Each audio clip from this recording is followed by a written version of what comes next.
السلام عليكم ورحمة الله تعالى وبركاته. نتمنى تكونوا كاملين على خير وبخير. قبل ما تشوفوا هذا الفيديو هذا، إلا كنتوا أول مرة كتشوفوا هذه القناة هذه، تابونوا فيها وفعلوا الجرس، وما تنسوش ديروا لايك لهذا الفيديو هذا باش توصلوا لأكبر عدد من اللايكات وفرجة ممتعة.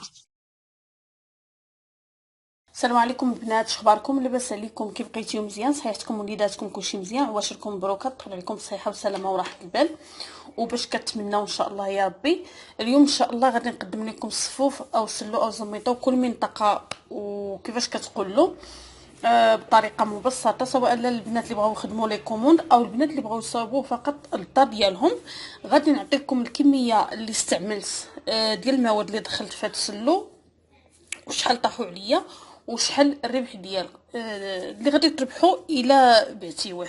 وقبل ما نبدا كنشكر الاخت الصديقه ديالي اللي ساعدتني في التنقيه ديال الجنجلان وكذلك التحمار ديال الطحين، كنشكرها بزاف بزاف.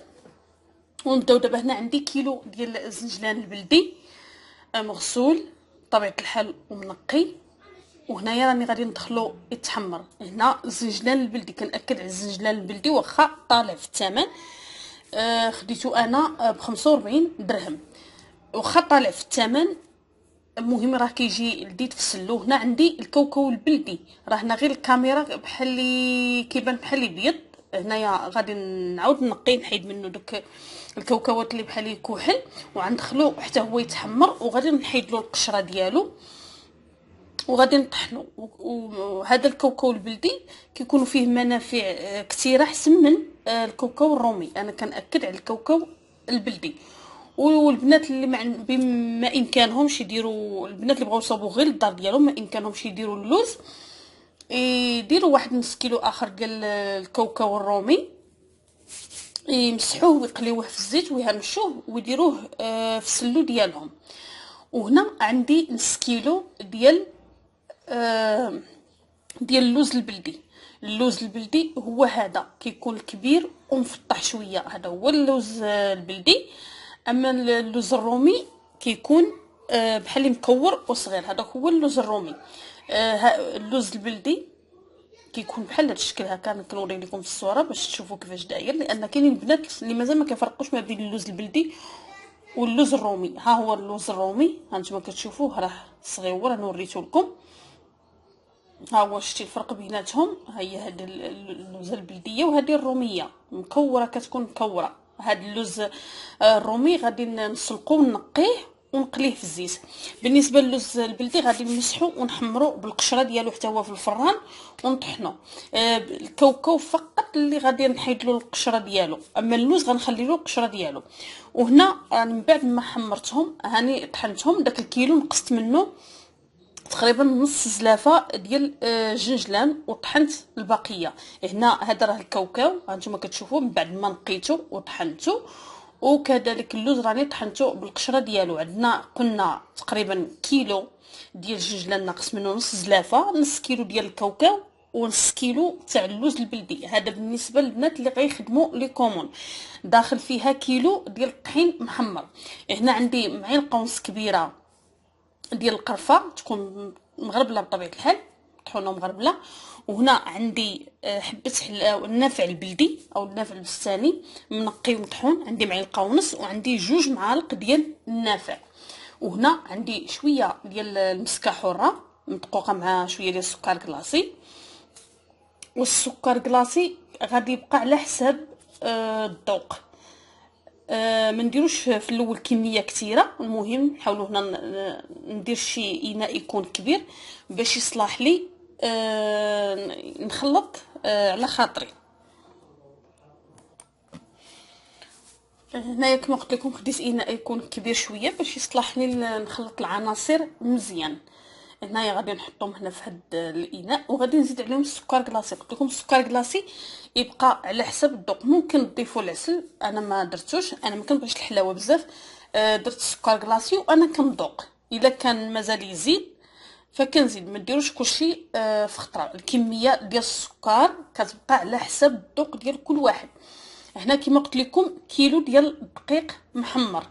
هاد الكميه اللي عطيتكم فيها كيلو ديال الدقيق محمر.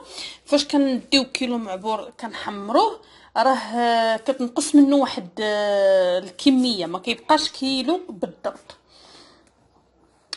نعاود لكم، المهم قلنا كيلو ديال الطحين محمر فيه كيلو ديال الجنجلان مطحون، ناقص منه هذاك الكيلو كنقصوا منه نص زلافه، نص كيلو تاع اللوز مطحون بالقشور ديالو بطبيعه الحال محمر، ونص كيلو تاع الكاوكاو البلدي. هنايا قلت لكم السكر كلاصي راني درتوه على حسب الذوق، نذوق والا كان مازال خصني فانا غادي نزيد. هنا ها هو الججلان كما قلت لكم كنقص منه نص زلافه، وكنزيد حتى اللوز مهرمش، داك اللوز الرومي كنشدو كما قلت لكم داك الزيت كنسلقو كنقيه كنقليه في ديك الزيت، وديك الزيت هي باش كنرون السلو ديالي. ممكن ترونوه بالزيت البلديه، انا زيت البلديه كتجيني شويه مجهده، فدرت غير الزيت اللي شويه خفيفه، انا استعملت الزيت ويلور. بالنسبه للزبده كناخذ هنايا كيلو الا ربع ديال الزبده ديال السونطرال جوده، المهم الزبده اللي تكون مزيانه. كندوبها حتى ما كيبقاش فيها هذاك الحليب ديالها، وكنديرها في هذا كنديرها في السلو ديالي، وكنجمع بديك الزيت اللي قليت فيها اللوز.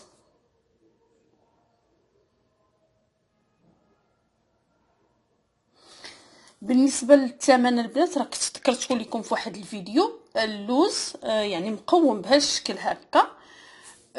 بطبيعه الحال غادي تخلطوا هذا البيع تخلطوه بالزيت النباتيه، لان الزيت البلديه غادي يطيح لكم شويه غاليه، 150 درهم الكيلو، 150 درهم الكيلو.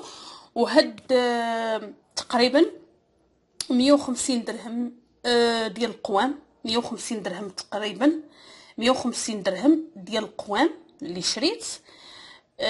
غتحيدي 150 درهم ديال القوام، غادي المهم هاد المقدار هذا خرج 3 كيلو و500 غرام، 3 كيلو و 3 كيلو 600 غرام. هاد المقدار هذا خرج لي 3 كيلو 600 غرام. المهم غادي تبيعوه 150 درهم الكيلو، غادي تبقى لكم 300 درهم، 300 درهم وزياد، وديك 600 غرام، نقولوا حنا غير 300 درهم. المهم اللوز والجنجلان كيبقى على حسب كل منطقه الثمن ديالهم، والكاوكاو نقولوا حنا 300 درهم الربح ديالك في هذا السلو هذا. ومن هنايا البنات راني ضفت له اللوز مهرمش قليته. الفيديو ما صورش ديك اللقطه. حمرت كما قلت لكم داك اللوز، سلقته ونقيته وحمرته في الزيت وزدته هو والجنجلان حبوب. هذا بالنسبه للبيع ضروري يعني تزيدوا داك اللوز مهرمش مقلي باش كيعطي مذاق زوين. المهم البنات هذا المقدار عندكم فيه، هذا المقدار اللي عطيتكم انا بالضبط غادي تربحوا فيه 300 درهم الربح ديالكم. ممكن ديروهم في داك العلب ديال البلاستيك، وديروا واحد المقدار ديال 4 كيلو او 200 غرام. هذوك العلب اللي كيديرون فيهم بحال الشكل ديال الفريز، بحال كيديروا فيهم داك الفريز، وتعرضوهم عند مول الحانوت او اي واحد يبيعوا لكم هكا بالديطاي. وهذا الشكل النهائي كما كتشوفوا هو هذا. كما قلت لكم البنات كيجي معلق، تيجي زوين بزاف بزاف. غير جربوا هذه الطريقه وان شاء الله غادي تعجبكم. انا غادي نقطع لكم واحد شويه باش تشوفوا الشكل ديالو كيفاش داير.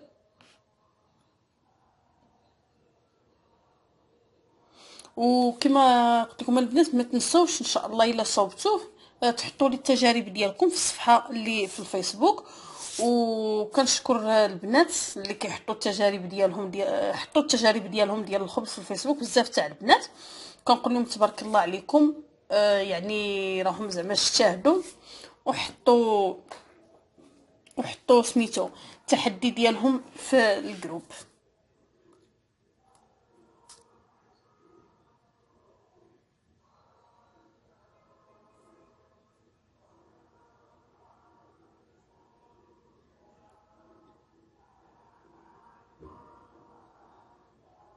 ممكن البنات اللي ما كيبغيوش هكا، ما كيبغيوش زعما هكا يعني تقلي بحال هذا الشكل هكا معلك، ما يكثروش من الزبده والزيت.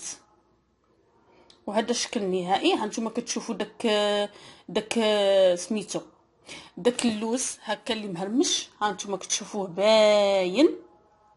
يعني الا كنتو غادي تبيعوا واحد الحاجه، يعني الا تطلبوا فيها الثمن، ضروري خصها تكون مقومه، ماشي زعما نقص من المقادير ونقص من المواد ونبيعها بثمن خيالي. لا، يعني نصوب الحاجه ديالي نتقنها ونطلب فيها الثمن ديالي. وبطبيعه الحال داك 300 درهم راه مازال كيدخل فيها المجهود ديالك وبزاف ديال الحوايج. حنا حسبنا ديك 300 150 درهم غير ديال المقادير اللي خدينا.